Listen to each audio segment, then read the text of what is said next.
Today is the day that we have been waiting for a while. Today we're going to be starting the process of painting the house.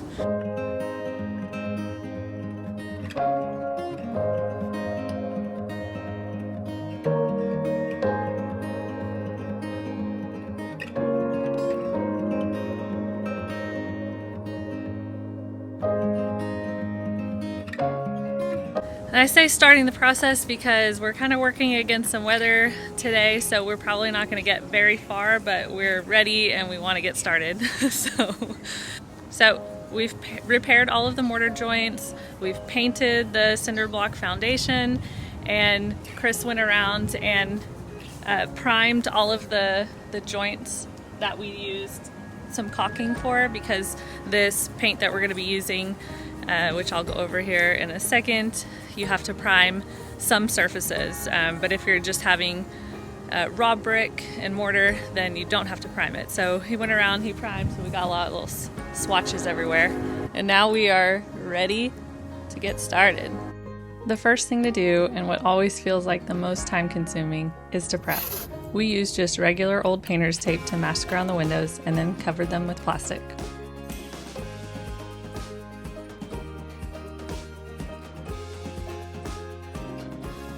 Chris had already pressure washed the house the previous day, but did another quick rinse down before getting started just to make sure the surface was clean. You'll see later in the video that we wet the brick again prior to painting, and that's per the manufacturer's recommendation of making sure that the paint is applied when the brick is damp.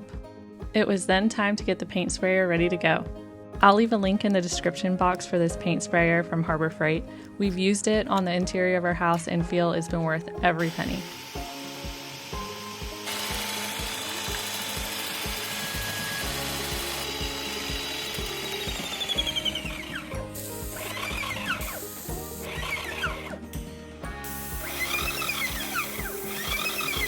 All right, we have all of the windows covered, taped off. We have the sprayer rinsed with water.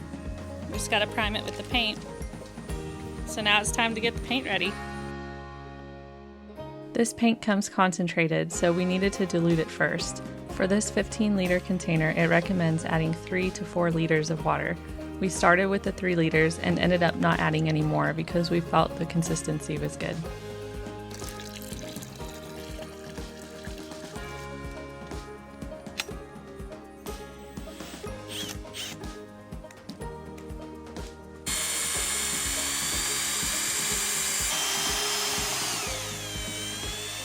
After getting it thoroughly mixed, it was time to dampen the brick again and get started. Okay, I'm going to tell you a little bit about this paint and why we chose it. This is what we're using, the Roma Bio Masonry Flat, and we chose the color Avorio White. We chose this paint for several different reasons, but first, a lot of people are really against painting brick houses with the classic latex or acrylic type paints. This is because they eventually chip and peel, trapping moisture between the brick and the paint, which can damage the brick over time. Roma Bio doesn't have that issue because it's a mineral-based paint. It essentially calcifies and crystallizes to the brick, or as I like to say, it becomes one with the brick, meaning it won't chip or peel. Because of that, it takes on the texture of the brick and doesn't just coat the top like latex or acrylic paint, which I love. It's breathable, permeable, so you won't have these moisture issues. Plus, the high mineral content is naturally mold resistant. Okay, second, there's no odor and it's environmentally friendly. It comes concentrated, and so we have to dilute it, but once it's diluted, it's non-toxic and environmentally safe. This means that you could wash your paintbrushes out on the driveway if you wanted to. So, can you tell how excited I am about this paint? I've been looking forward to painting this house since the day we moved in, but always had some reservations about painting until I found Roma Bio. And no, this is not a sponsored video. We're not even a big enough channel for sponsors. I'm just really excited about their paint. And now that we have the house fully painted, even though you won't see it in this video, I can definitely say that I would use it again. I'll put a link to their website in the description box below so you can check them out.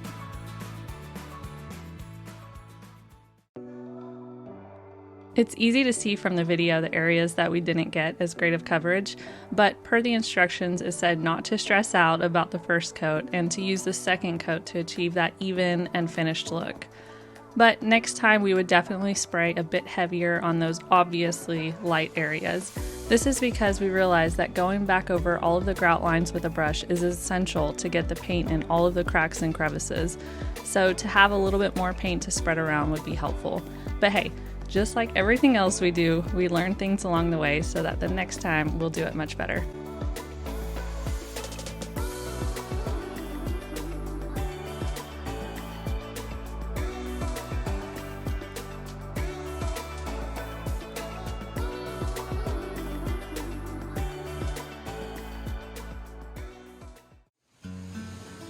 Got the first coat done on the back. What do you think? White. It's white. It is white. It's weird. Feels weird. Alright guys, so this is the first coat. You can kind of still see some areas where the brick is coming through. Maybe we didn't get as heavy, but we do have some little drips there on the foundation that I'll go back over with that foundation paint and just kind of clean it up. It is very weird seeing it white, and I think it's just something to get used to. We're going from dark red brick to white brick, so it's just kind of a shock right now. It went pretty well. I'd say the sprayer is definitely the way to go. It made it go quick. We're able to get this all done. I didn't even time it, but it really didn't feel like it took that long. We will finish today. There's rain in the forecast later on, starting in the evening, and this needs 4 to 8 hours of drying time before rain will affect it. So we're gonna go ahead and stop for today so that it has enough time in case it does rain a decent amount, then we won't have messed it up. So we'll be back tomorrow to start the rest of the house. Make sure to come back next week as we paint the rest of the house and show the drastic before and after.